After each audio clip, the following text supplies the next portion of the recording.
Hey everybody, welcome to everybody who might be coming on the late Sunday afternoon, early Sunday evening for some of you. And I am not going to wear a mic today. Just not wearing a headset because it's 100 degrees and it's really warm in here. So I've just come out of the shower and spent a little bit too much time outside. I'm just going to spare myself from that, and I don't have AirPods to put in because I may or may not have run over them recently. So actually not the pods, but the case. So if anyone happens to know if you can replace that case, let me know. I would be grateful. So bringing up my phone just to check and see if there were any questions added. Because I've done a sweep through our bringing up my phone just to check and see our insiders groups. So if you're in the Flipping 50 Insiders group, it's really for podcast people, listeners, people who are watching Flipping 50 TV episodes or subscribe to the YouTube channel. And it's been a great place and source for me to grab questions to answer on podcasts, and I've used those for Q&A Fridays when I do just a short podcast. And I am pulling this up, so I've got a little bit more. Got a few more questions. So I've got kind of a sheet here. I probably don't have a dozen things even here. So if you have a question and you're coming on, sometimes I can see it more instantaneously through my phone on another platform, but I will try and get those answered. So I'm going to try to do this like speed dating and really hit it. And I want to answer one question first, or maybe this is more of a statement, but someone made a comment the other day when I shared a quick tip video, I think something about hydration and sleep, which are the two things most of us need to be reminded about. And it was a little snarky, I will say, and said, do we really need to hear this over and over again? And mentioned, her words were, I would tune into these if it wasn't so repetitive. And do we really need to hear this over and over again? We're over 50. And here's my answer to that.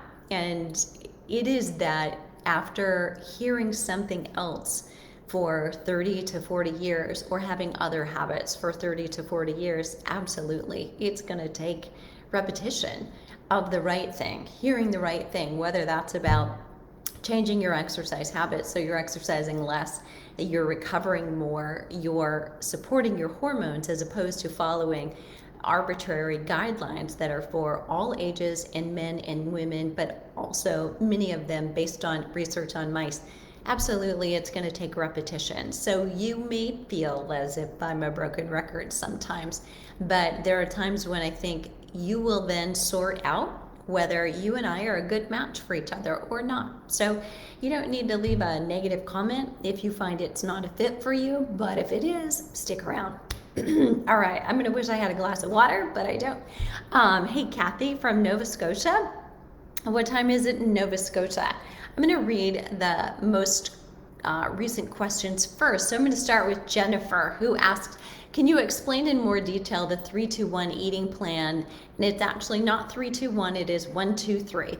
So the Flipping 50 Fitness Formula. So this is content from course. So this is my intellectual property, Jennifer. So if you're in a course, you're in a program, you would already be privy to this, but it is also in You Still Got It Girl, the book. So 1, 2, 3 is about carbohydrates. We need the fewest carbohydrates in the morning because we already have cortisol as a high if you feel good, if you're in good health. So if you're struggling or you've got maybe some adrenal dysfunction going on, you may wake up in the morning and it's you feel like you have a hangover, but you didn't have the fun, right? You feel like I was in bed all night. I should have gotten good sleep, but I don't feel rested. If that's you, then you are a different case. But the majority of us, if life is good and we are feeling in pretty good health, we have the most cortisol in the morning. Cortisol is our energy hormone as well as our stress hormone, we all know it as, but that's for a reason, right? It's kind of our fight or flight, that if we're in a position where we need to run, we can run. We need to lift something heavy off of someone else, we can do that. That is a piece of what cortisol does. So what we want to do in the morning is abide by that and use that energy to do our workouts, to do our high intensity exercise, work with cortisol. And we don't need carbohydrates because we've already got it. So we're already good. And as females in midlife, we're already more sensitive to carbohydrates, meaning we can easily gain weight eating the wrong carbs at the wrong time. So important for you to realize that. But as the day goes on, your cortisol peaks at about 8 a.m.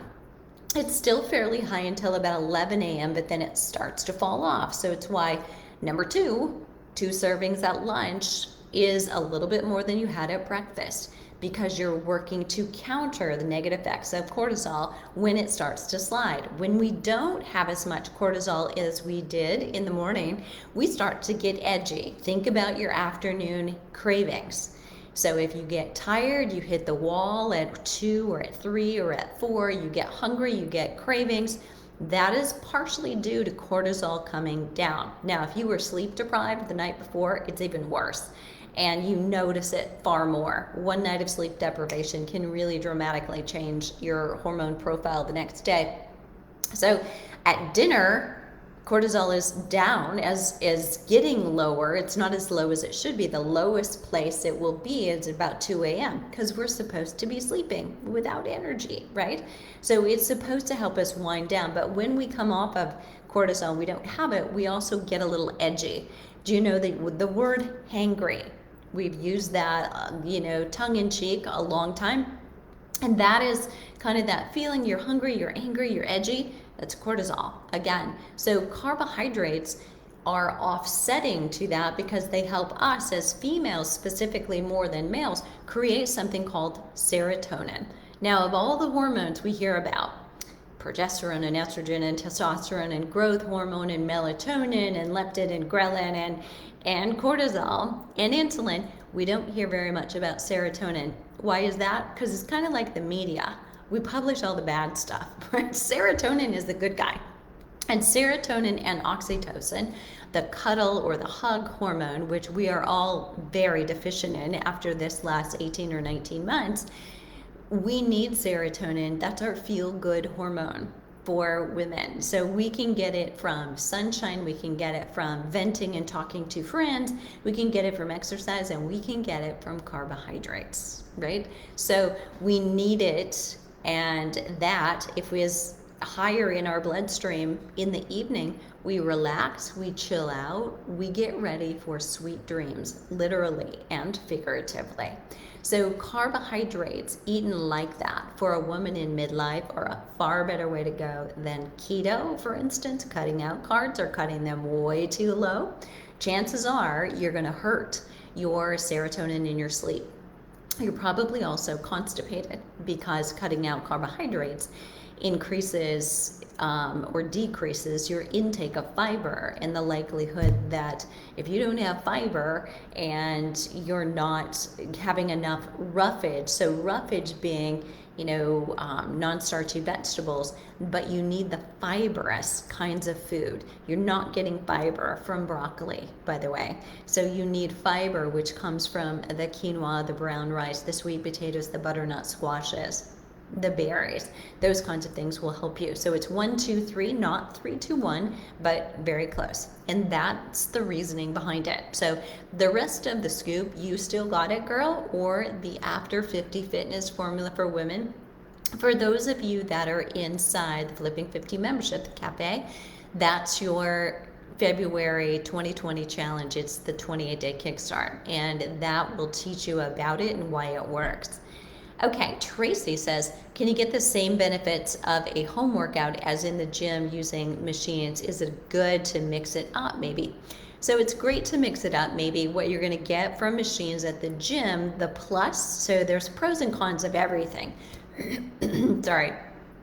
But the pros of being at the gym on the machines is that, you know, there are really three machines that you want to use if you're a woman who is working to avoid osteoporosis.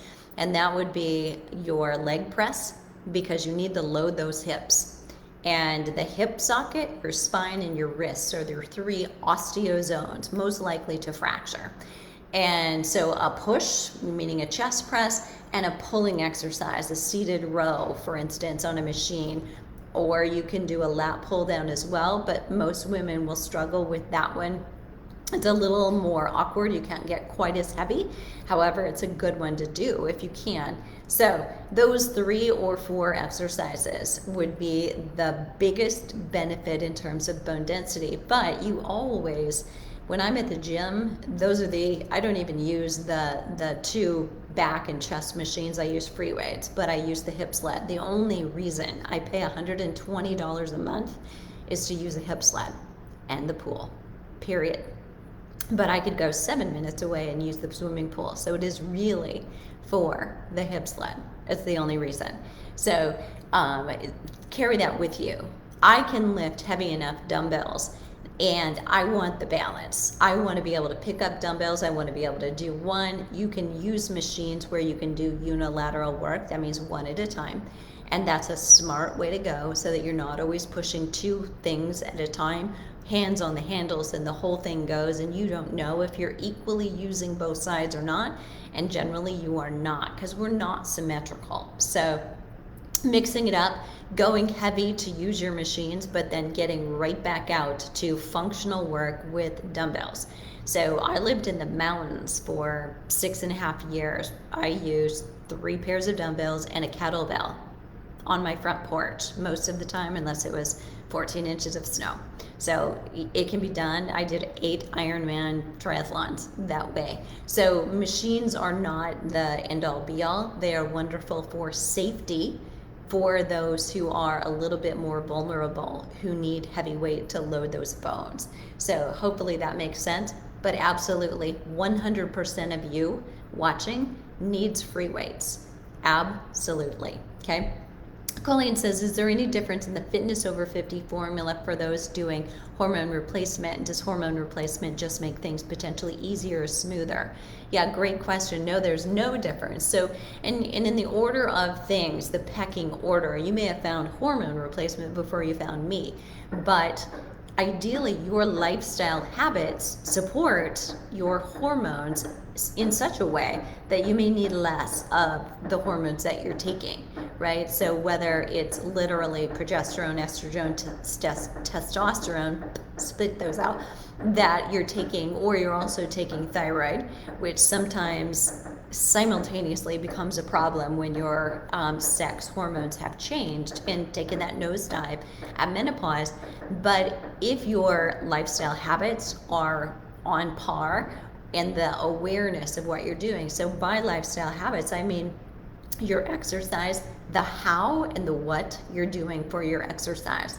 So you still can't, if you're doing HRT, if you really want optimal health, you can't do tons of endurance exercise.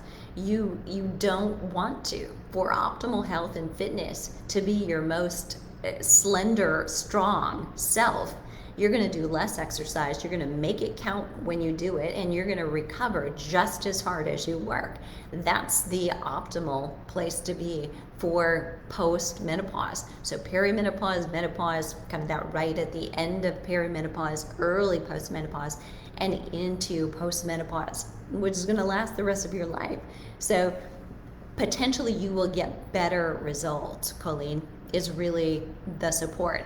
You're never, through hormone replacement, going to bring your hormone level up to the point where it was when you were in reproductive years. But you will have more estrogen, which will support more lean muscle mass and building. You'll have a little bit more testosterone and progesterone, so you will be sleeping better. You will have the balance between progesterone and estrogen, which means that you won't be estrogen dominant, for instance. That causes problems with belly fat storage, for instance, with retaining water, bloatedness, fibrous breasts, and risk of breast cancer can be down the line. But everything gets a little bit better. So most of all, especially with bioidentical hormone replacement, the risk of several diseases is far lower. So I know a few of you may be at high risk for breast cancer because of your estradiol, which can be your bad hormone if it's not metabolized correctly, and especially if you've got a family history of it. And yet there are a lot of new studies supporting the fact that HRT replacement is not as devastating as once thought. In fact, it may be more beneficial. So if you've visited that once and that happens to be you, you may want to revisit that again. So you can go to flipping50.com and type into the search bar, the little magnifying glass. So click on that and then type in Lindsay Berkson or hormone replacement and breast cancer, and you'll get a podcast that I did with her. She's in her 70s. She's had cancer 5 times. She's on HRT and it's saved her life. And she was probably in her 20s. So she's one of the oldest researchers that started to look at hormone replacement years ago, before anybody was doing it, before it was mainstream, certainly.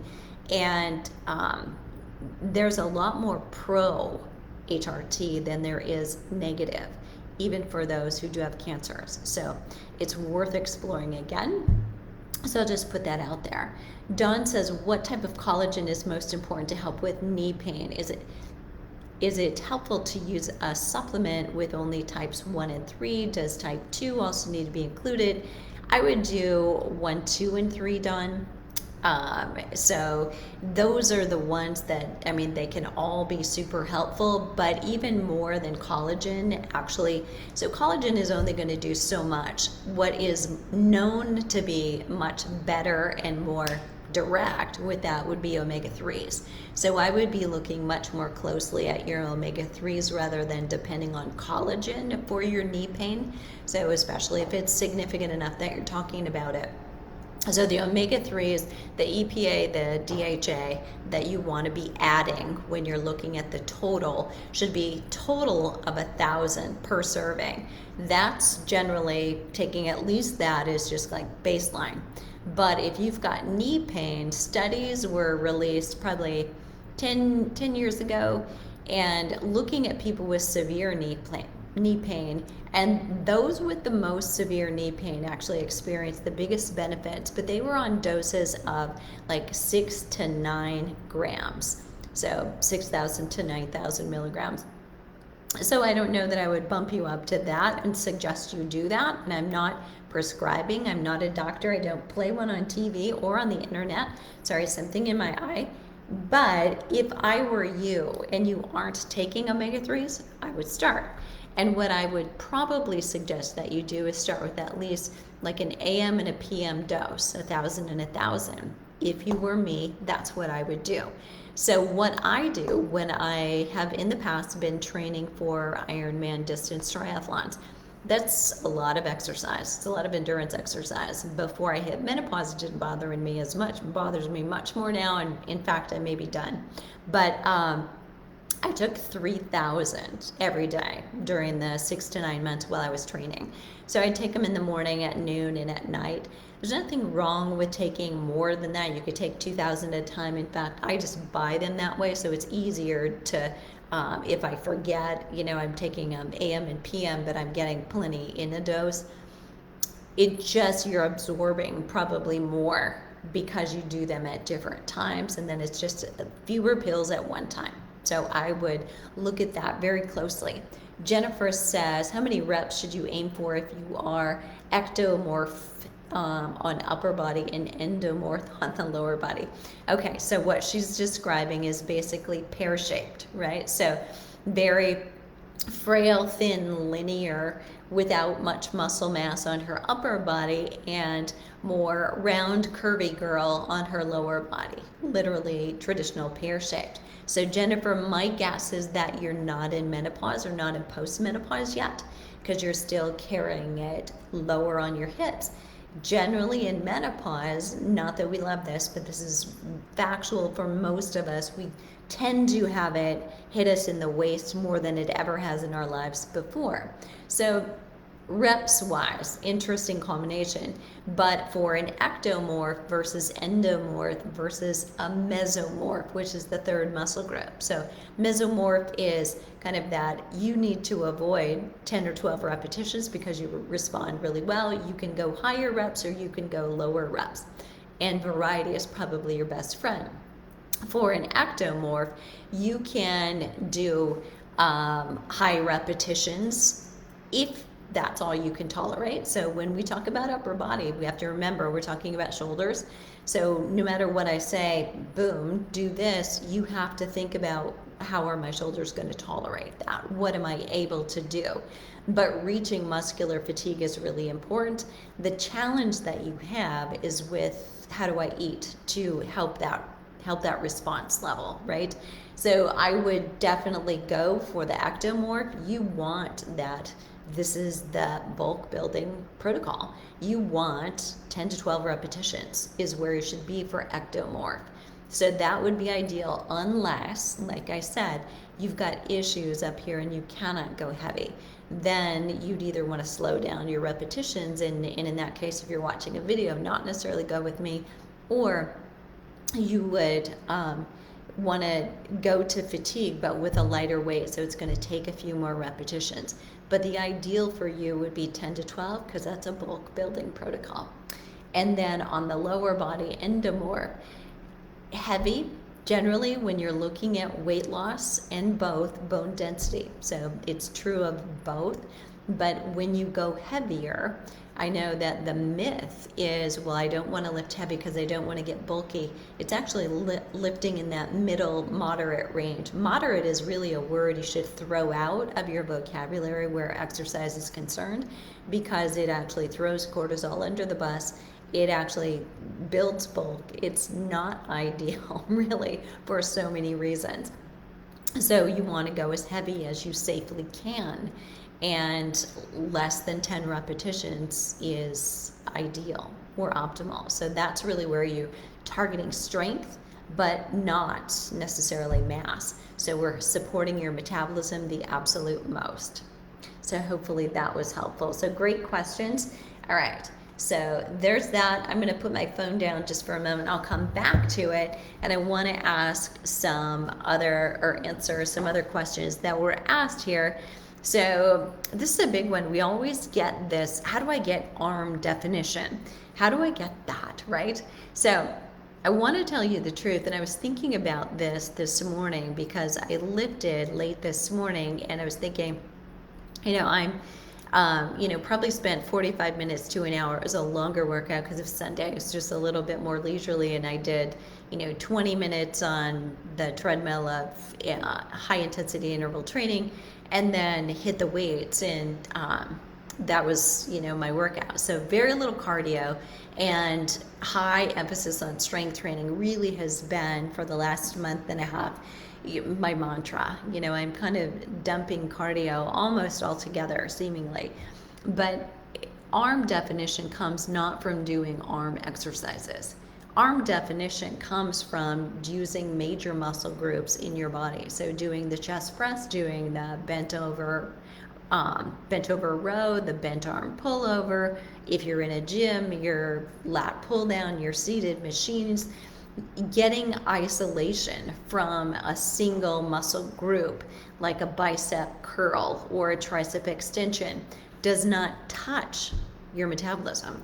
It's not going to boost your metabolism enough to help you get definition in this muscle. So if we can't see it because there's fat on top of it, it doesn't matter how much tone you have underneath, how much muscle you're toning underneath. What you need is major muscle group work so that you can have a smaller layer of fat on the top. So this subcutaneous fat, right, what we call a pinch and itch. So this subcutaneous fat, so I've done this probably 20,000 times, right, in my career as a grad student and then teaching in kinesiology, pinching the fat back here, say on your triceps. And that's what we did. We didn't step on a smart scale. We didn't use an Omron. What we did was literally use skin fold calipers. 20,000 times I've probably done that. And with every person, you do it 3 times at each site, right? So I'm talking a lot of pinching going on, right? So probably that could get you for that today. But what we want to do is reduce this. So the less of that, but more so by using major muscle groups, really going for the larger muscle groups, like using your chest, the chest press, your pectoral muscles. You are also using your bicep as the secondary muscle when you're doing that. So you are going to see definition in those muscles when you do it. You're going to see shoulder definition if you've worked the major muscle groups, but you won't see shoulder definition by just doing shoulder exercises alone.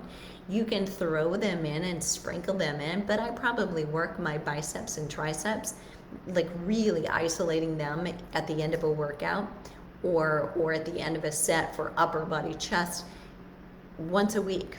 That's it. So it's important that you realize that going right for that one small muscle is not actually going to help you get your end result. It has to be about, let's boost your metabolism. And then you can't forget, without adequate protein and without some carbohydrate in your diet, you cannot gain muscle.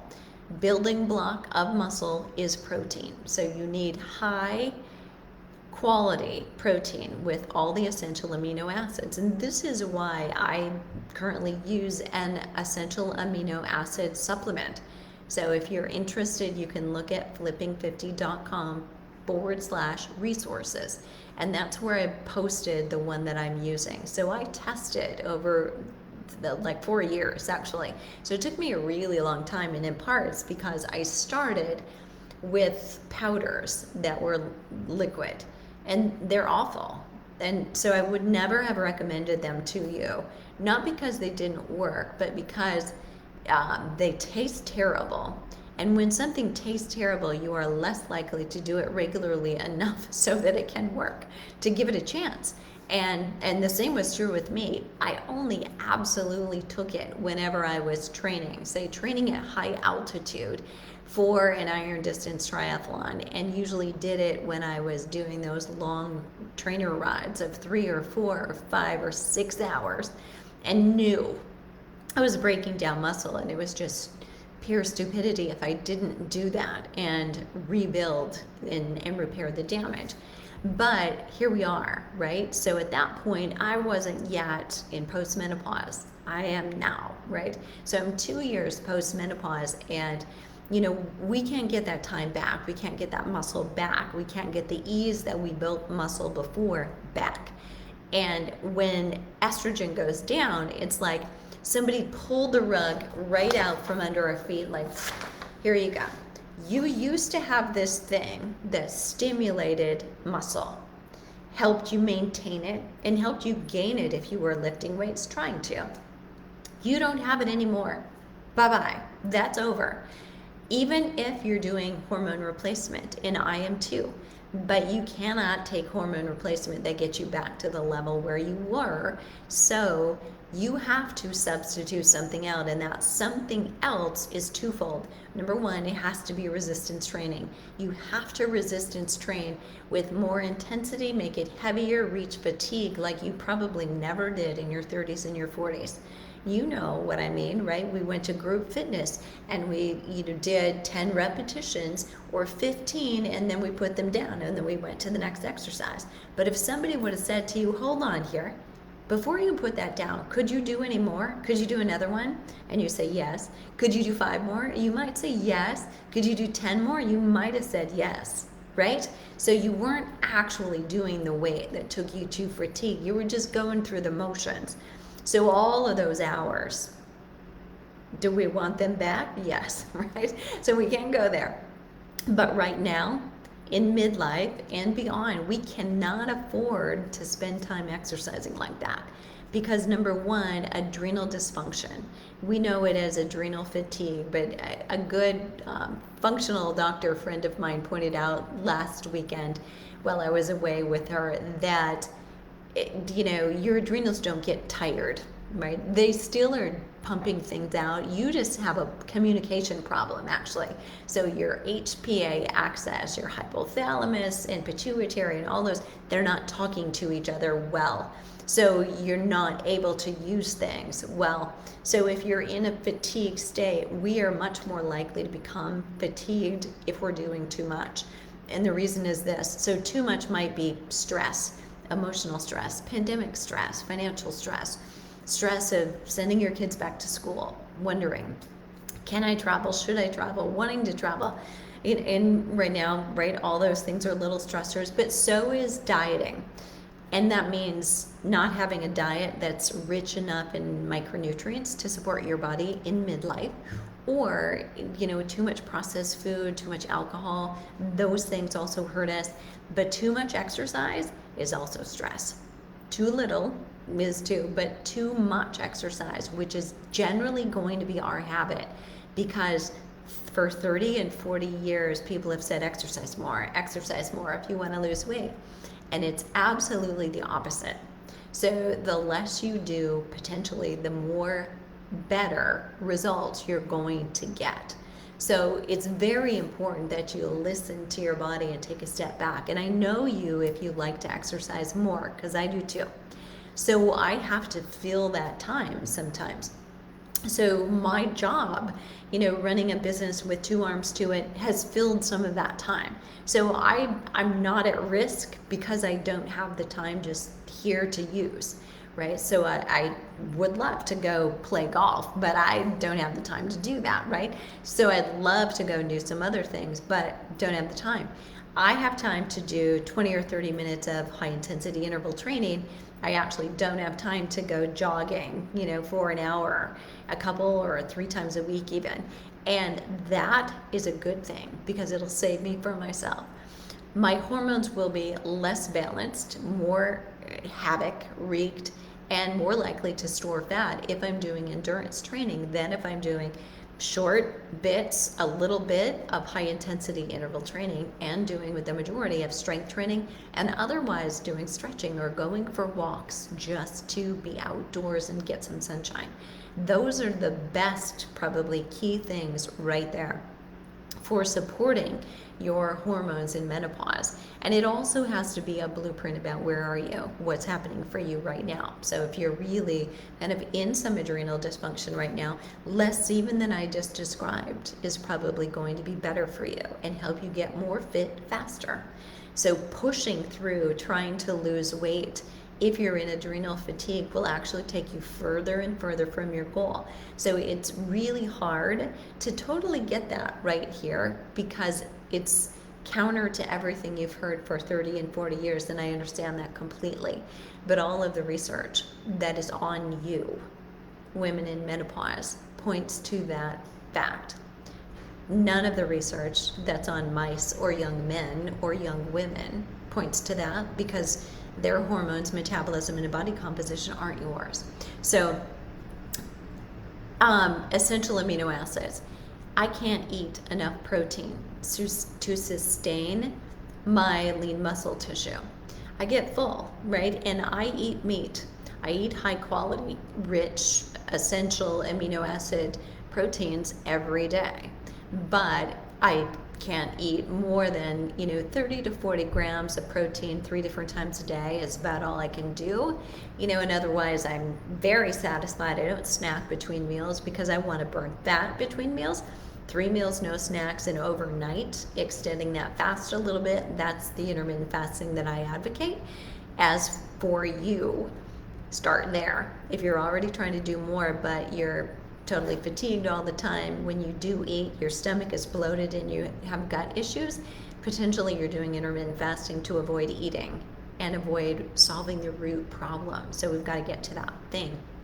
So I would look at amino acids because if you're not taking in the building blocks of the muscle for building it, you're going to struggle. The exercise you're doing won't pay off. So when you hear about vegan athletes, can it be done? Vegan bodybuilders, vegan ultra endurance athletes, absolutely. But they're taking essential amino acids. They have to, otherwise they would struggle to recover from exercise and or to be able to build lean muscle. So take a look at that. I take them once for sure, twice on days when I'm strength training. So when I'm gonna get up in the morning, if I don't eat breakfast right away, I have a couple, like a matcha latte in a mug, a couple of those while I'm doing work, and I may take amino acids at that point, and then I'll take them again either in the middle of the afternoon, or I really like to take them right before bed, because as you go into an overnight fast, your muscle is breaking down. So that we know to be true. If you have a longer overnight fast, it's more true of you. And if you're a woman in menopause, your muscle is already breaking down easier than you're building it up. So it's really important to get that extra in. The good news is it's easy to digest, essential amino acids. I think we've had one person in our community say she struggled with it. And there are others looking into it. There are others on sites that struggled with it, but for the most part, they're very easy to digest. They're handled really well. You have to swallow a lot of pills, so it takes 5 at a time in order to be the equivalent of about 30 grams of protein at a meal. And there's no way around that. You can do the powdered form again, but it doesn't taste very good. So for me, I would rather choke down the pills, but that's me. You may rather choke down the drink. Okay, so ARM definition, we've talked about why I take amino acid supplements, because think of your body weight in pounds. That's the number of grams, your ideal body weight in pounds. That's the number of grams of protein that you want. I can't eat that much. And if you want to lose weight, you want to take that number times 10 to 15% and eat more. So if I weigh 130 pounds, I really would like to be 125, 126 is where really that's my optimal and where I ride best and feel healthiest. So I would, to maintain, take that 130, but if I wanted to lose, I would take closer to about 160. So multiplying times, about 15%, 20%, okay? So again, that number starts to get crazy. When you sit down and have 5 ounces of animal protein in a meal, that'll get you about 30 to 35 grams of protein. But, if you're eating adequate vegetables and some starchy vegetables, you're going to get full really fast. So the amino acids can be very helpful to help you get the rest of the way. So another question that I've got is someone asked, how do I sequence like a week's workout? So I will answer that, and then I will scroll through here and answer some more questions. So hang on here. So planning your week's workout. So I've done a lot of sessions on planning, and if you're on this page right here and you go into the video files, go into media and the video files, and you may look under other and find it from there. If you look, and it won't take too long, it's a playlist. I've done like 3-day workout planning, 5-day workout planning, and I typically do it between Christmas and New Year's every year. So I won't elaborate on that and do it again right here. And I've talked about this through the pandemic as well and how important it is to you. But what I will tell you is how do you sequence and plan within a workout.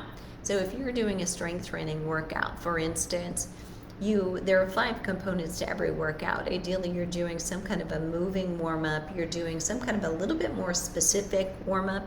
we call that dynamic warm-up, or much more of a functional warm-up. So you're beginning to mimic the movements that you're going to do, starting to incorporate balance or unilateral work, meaning maybe you're doing one-legged things or one-armed kinds of things with rotation and with lateral movement.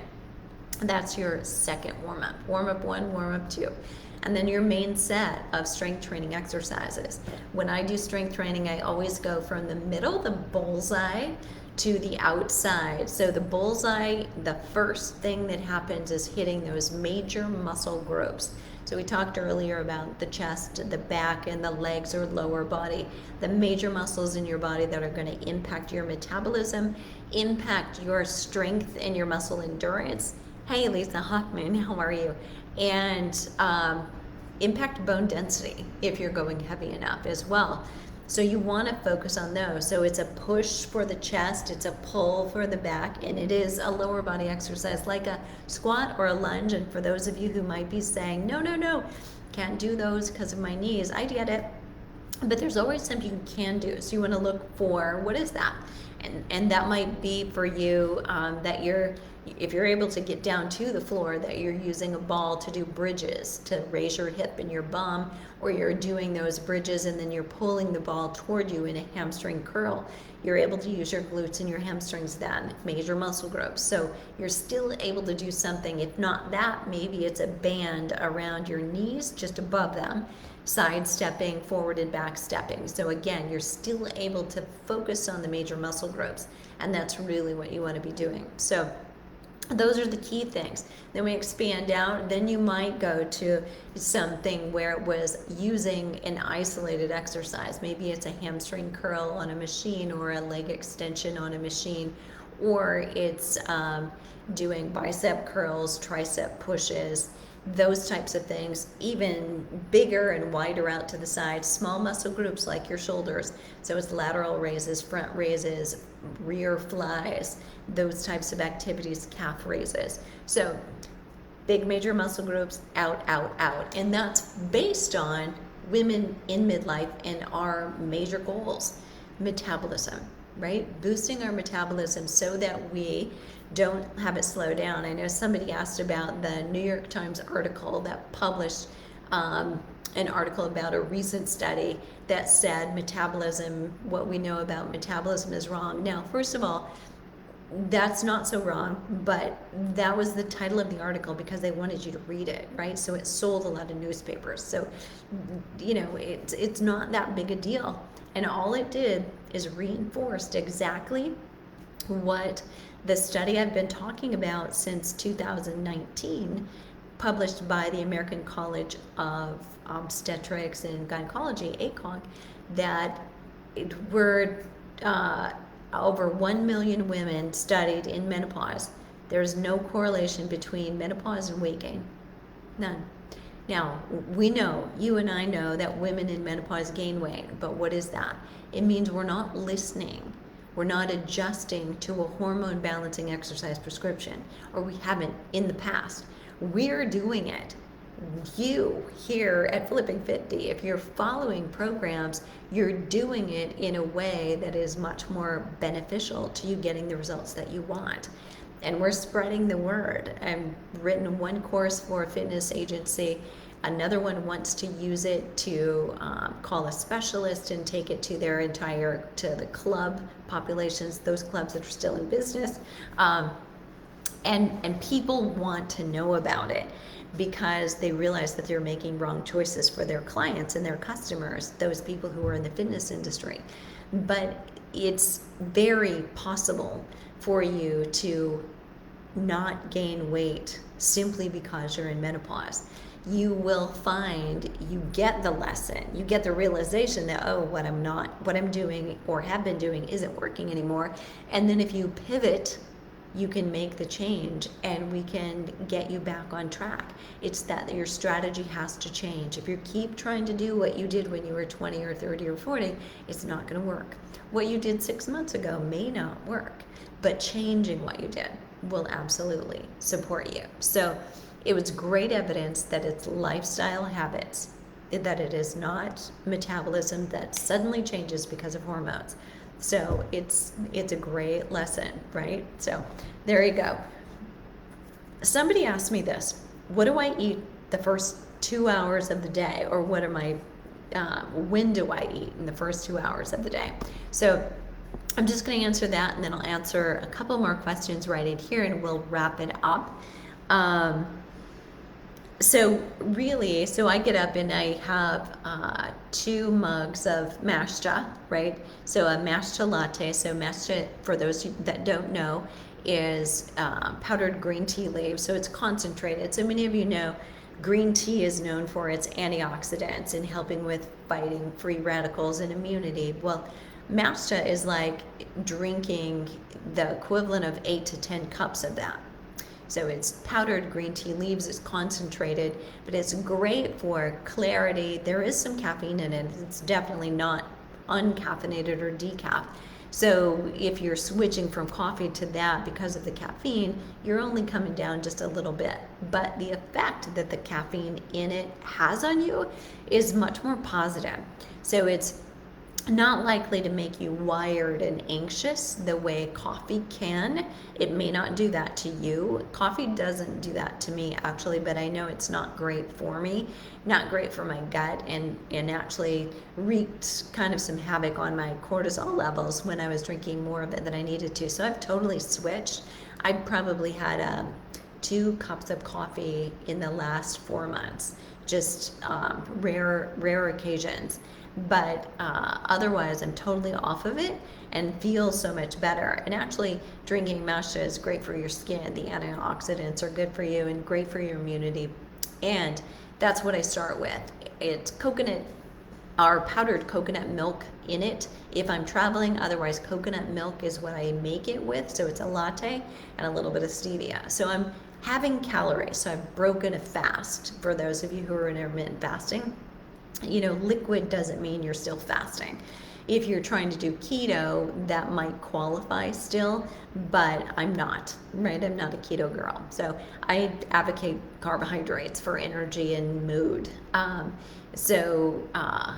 That's kind of my first couple of hours. Then I'll have something to eat before I work out. So usually that's some kind of a shake, because it's easy to digest, but it's a shake without fiber, without fat, without the greens that I'll have later. So it's just easy to digest, empty from the gut, so it's not there, sitting there when you exercise. So keep in mind that's the difference of a pre versus a post exercise smoothie. A post should be much more like a meal. So you want, to have the protein, you want to have a little bit of fruit, so you've got some carbohydrates or other way, and you want fiber, and you want fat, and you want those greens. Like every vessel that you can possibly put more vegetables in, do that, right? Because your skin will thank you, and the rest of your body will thank you too. So that's it. That's really my first couple of hours of the day. So a couple of hours of working, and then I get that pre-exercise shake in, and it may just be that it's, say, almond milk, and maybe it's, today it was tart cherries, frozen cherries, and vanilla plant power protein. That was my pre-workout smoothie. And then post, just today, I don't always do this, but I happen to have another smoothie because I was on the go. So I actually had it at the club right before I swam. So not typically going to do that, but I did, and had another plant smoothie. So plant protein. Okay, so I'm going to read questions here. Hello from Goodyear, back at you, and from Calgary. Hello. And okay, so Cami says, I've remembered what I wanted to ask you. I have an in-body scale, and I only weigh myself once a week. My percent body fat seems to fluctuate quite a bit week to week. Example, weight 137.6, body fat 33.6, and then 3 days later, the weight 136, body fat 33.6. So the weight fluctuated, but the body fat didn't. If I'm reading this right, Cami, so only the weight seems to change, in what you just wrote, but I'm just wondering if you wrote it the way you wanted to. So help me out there. And the body fat, I'll just say this, for those of you who have a smart scale and it's measuring your muscle and your fat, if you're looking at muscle alone and or you're looking at body fat, there's one thing that can throw that off, and that is your water. So if you are dehydrated, you're going to measure fatter. Your fat will potentially be higher. So keep that in mind. It doesn't mean that you are fatter. It just means that it's not registering your muscle, because that's where we store our water. So it just means it's off because your hydration level isn't the same as it should be. So keep that in mind, that if you weigh on Monday morning at 8 a.m., typically every week, be sure that you're well hydrated before you weigh, and you're thinking about, what did I have yesterday? Did I have something high in sodium or something that acts like a diuretic? Because high in sodium may make you retain water, and something that's more diuretic, and just even naturally cucumbers and strawberries, may actually have made you more dehydrated. Or if you spent a lot of time out in the sun and you weren't necessarily drinking water, those things can affect your body composition because your muscle is not necessarily registering. So just a thought on that. Can you start HRT at 60? Teresa, you can. Often the rule of thumb is if you're 10 years or less beyond menopause, doctors will still consider doing it. So definitely go to a functional medicine doctor. But most of them are fairly open, and 60 for sure is not the oldest I've heard a woman ask that question. I think 70 is where somebody was who asked me this question, and I think she found somebody who was willing to do it. So absolutely, if you're open to it and feel like I'm not 100% me and I'd still be interested, you can. So Lily says, what is it you're taking? I missed it. Essential amino acids, Lily, and you can find that at flipping50.com/resources. The one I use is Body Health, and you'll see it on that page. Jennifer says, what if you're doing a compound exercise that uses the upper and lower body at the same time? How do you balance out the reps? So I can't think of one where I've got you doing that. So you're probably going to struggle to do that, Jennifer. What you want to pay attention to is the weight load that you're using. So if you're doing something where you're doing everything, probably you're not taking the lower body to full fatigue. So, I mean, think about that. Think about what's the purpose of this exercise.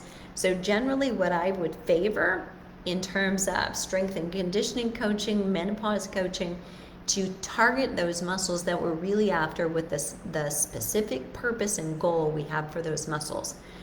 It is reaching muscular fatigue in that muscle group, not overall moving the body and moving more parts at once. There's a distinct difference in the outcome and transformation for doing that. So we can get a lot of creative movements where we're doing a squat and then we're doing an overhead shoulder press, and you'll never ever see me do that in a program. So it's just, there's too many moving parts. Nothing really gets done really well. So I would just think about, how do you break things down and why are you doing it? What's the number one purpose and priority of doing this exercise? And is that really meeting your goal? And if it's not, like in this example, you might want to rethink.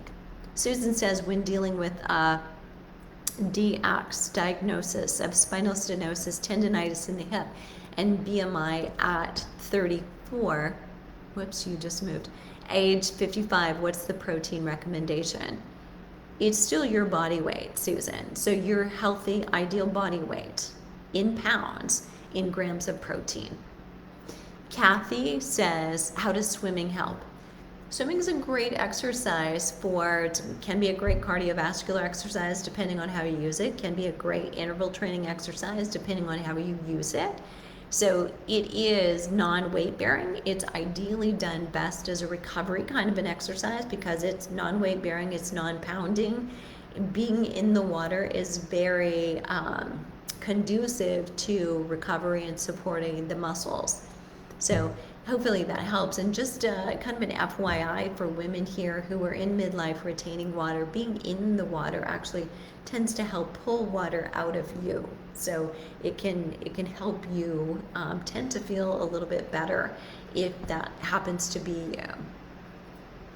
Being in the water can also help if you have joint issues, by the way. So if you've got knee or hip issues that are limiters in you doing other exercise, being in the water can be super helpful. Renee asked, did you say you drink mashed tea instead of coffee? I do. Cami says, sorry, first body fat was 36 and the second was 33. Got it. Okay. So that's helpful. So that definitely is a difference, but I would wonder then about, first of all, your hydration level. So is it potentially that you might be seeing the second time you're doing it, well, the first time actually, you'd be less hydrated. You were dehydrated. So it's showing up that your fat was higher because we weren't seeing the full effect of the muscle showing up. And I would also say, anybody with a smart scale, if you test too soon, if you measure too soon, you may drive yourself crazy, right? So try to keep it to, maybe a specific 2 days a week if you want to measure a little bit more frequently, and just keep it Monday, Friday, and watch that over time. I think if you get an anomaly number, like if you got 36 and it's like, that was an alarm went off there, you might want to do it again, because it's like, I want to make sure that's not continuing to go up, and especially the weight. But if your weight didn't change and it was just the fat that did, I would wonder if that was more about hydration than anything else. Shanna says, Renee, yes, thank you. Thank you for covering me. Laura said, sorry I missed the name of the hip machine you use at the gym, especially for osteoporosis. So you can use a leg press machine. What I referred to it as is the hip sled, and that's just kind of, where there's machine weights and there's a circuit of 14 different weight machines. And often that feels like it's the women's room. And then there's the big weight room where the big boys go. That's where the hip sleds are. And the reason I prefer it is, rather than say sitting upright and then putting your feet up here, so I put my feet right up here, almost like going to your OBGYN, put your feet up here and you're pushing straight out. I prefer to actually be down, so I'm kind of here, my bum is here, and then your legs are pushing up, so you're pressing against a platform this way, so you're not loading your spine whatsoever. So and I definitely would not recommend anything where you've got pads right here and you're pushing up against them. That is loading your spine, compressing the vertebrae in your spine. I don't anymore use barbells across my back or in front, either one, but barbells across my back is what I used to do, probably even as recently as 4 or 5 years ago, more so just a little bit further than that, but I don't do that anymore. There's no reason to load your spine really, unless there's absolutely no other way for you to do it. But that kind of compression, especially for women who carry their tension and pain up in the neck, upper back, neck, shoulders, really kind of asking for a problem to happen. So I prefer to do it seated, pushing upward and resisting gravity as you're doing it. So you've got the weight on the machine, the weight on the plates, plus you're pushing against gravity. It just makes a little bit more sense and makes it a little bit more safe. Michelle says, do you recommend getting to the gym at all to enhance the strong workouts? Maybe a typo in there. You can use the stronger workouts, if you're asking about that, in the gym, but they're all done with dumbbells.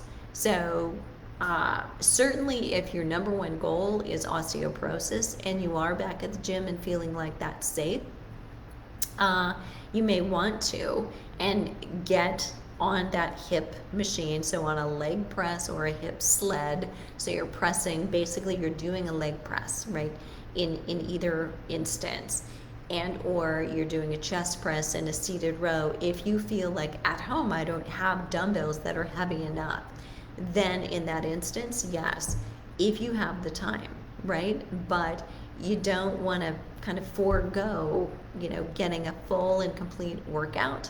And it can be hard to set yourself up to do exactly what it is you want to do in the time that you need to do it in. Because time is of the essence. You want a certain amount of work. You don't want a lot more rest between than what I'm giving you. So we want to bump up your metabolism by two ways. Give you adequate rest before you use that muscle group again, but not give you so much rest before you use that muscle group again.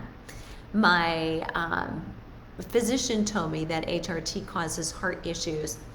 When I asked her about it, her response was very generic. She told me to check with my OBGYN. Huh. It sounds like she didn't really have an answer for you. I would dig a little deeper. Susan, seriously, I think the research is really coming out in favor. I think every woman has to make her own health decision. I think it's not right, it's not wrong, it's just right for you. And, weigh the facts. But I would find a really good functional medicine doctor. And what I'm finding to be true among my friends, and there are a lot of Flipping 50 podcasts, by the way, with functional medicine doctors, both males and females. Dr. Sean Tassone is one, Dr. Anna Kabeka is another.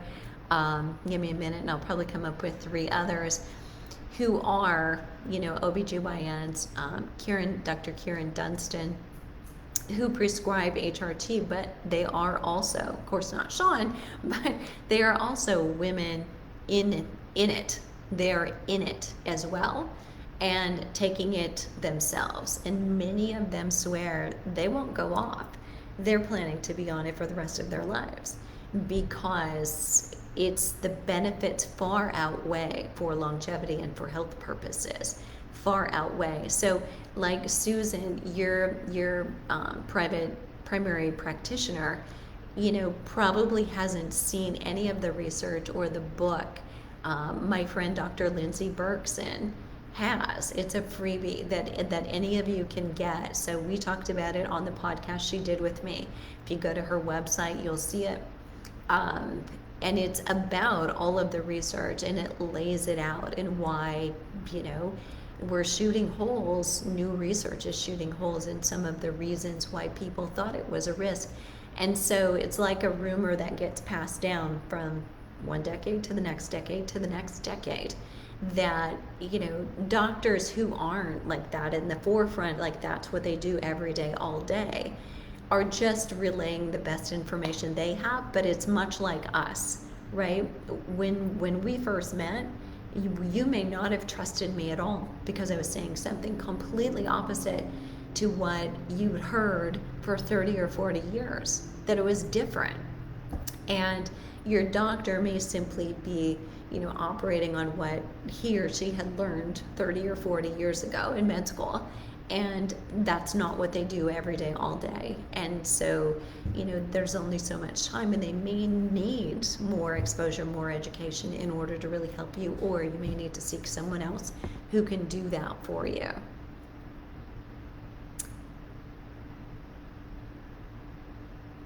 Susan asks, I was adding on to my question, my 21-year-old daughter is working out. Are you going to, or do I already have a program for her? Yeah, I would love to say that. So 2 things have come up recently. I've had that question about, what should my daughter be doing? And here's the thing. I think I'd love to do it. I taught at a university for 16 years. I love college students, but I think she won't listen to me as well as she would listen to somebody younger. And she'll relate to somebody younger. So my goal, my wish would be that I could tap into somebody who is more age related and age appropriate for her, that she can identify with better. And that she can grow up with, in her adulthood, and kind of go through what should a woman in her 20s be doing. One of my friends, Dr. Debbie Bright, was on the podcast. She's about mid-30s. So she even doesn't necessarily do an exercise program. She talks often, frequently about the work she does. But the other place is, I've been asked multiple times about men. Like who's the man equivalent to flipping 50? So last weekend at my mastermind meeting with functional docs and with some friends, we put our heads together. So we were working on it.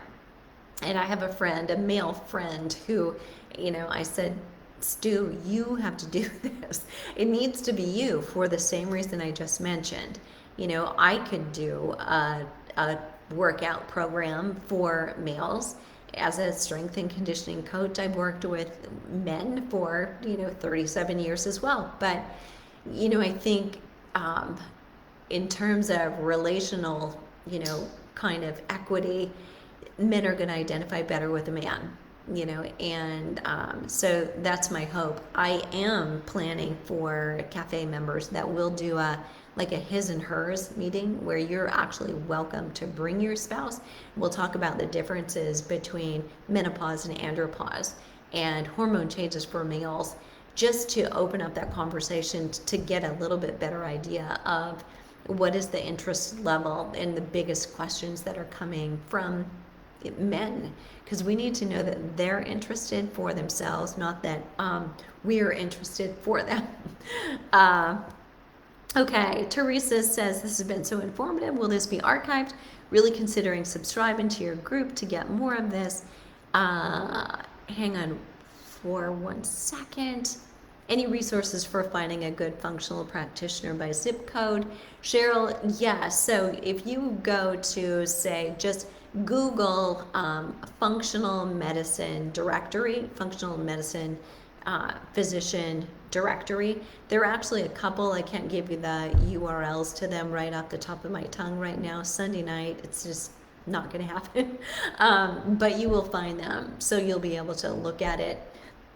And then if you have a question about it, please go ahead and add it to the group or to the page even as a message, and I should be able to see it. So the way these are archived, Teresa, so videos, once they're live, will be just, if you go to the top right under the timeline cover, you'll see, I think it's other or media. And if you click on that, it will say videos or pictures. Go to the videos and they'll always be there. So you can see them. They don't disappear unless we've said something awful, but can't even think of something. I probably left everything up. So you should be able to find that. So I will say this, so shameless plug, the Hot Not Bothered 10-day challenge is open right now. Here's who it's for, who it's not for. So if you're trying to connect your exercise to hormones and figure out what is the difference, how do I know if I'm positively affecting my hormones or negatively affecting them, and how can I change my exercise so it does help me most right now, to make that connection is the difference between being motivated to do it and not motivated, right? If we don't understand how it's helping you or how something is getting you from the A to the B that you want to go to, it's hard to be committed or motivated. And so that's part of the purpose, is to give you 10 days in a row to actually show you how I would lay it out, so every day complements the next, and to whisper in your ear, here's what's happening today, here's why I'm doing it, and how it's helping you. And that's really the purpose. So it's open, it's for people who are not already in a program. So if you're already in the cafe, you're already in a stronger program, this is not something that you need to do. You're in there, you're already a step ahead. But if you're needing a start or a restart, a kickstart, or what you're doing on your own right now is not working, this is a perfect opportunity. So it's a $49 entry fee. And if you do decide you want to take a next step, you can get that $49 back as long as you commit to yourself every 10 days. So every one of those 10 days, you do the workout and you report it inside of the Facebook group. Did it, done. you'll get credit for that $49 to apply to your next step. And there's 2 options. So we tell you about that at the very end once we know who actually finished and completed it. You may feel like at the end of that 10 days, that's all I needed. I just needed to make the connection. Now I can recommit. I totally get it. And you just did 10 days. So once you start a streak, it gets a little bit easier. And it begins September 1st through the 10th. However, you get into access for free mobility videos right now, free how-to videos, so that you'll feel better even before we start, and you'll have an idea of how I do the technique optimally. So you'll get the best results and avoid any injuries. So hopefully you've got it. I'll put that down, that link in the show notes down here in the comments for anybody who wants to check that out. And the sooner you get started, using those videos. So you can start using those right now.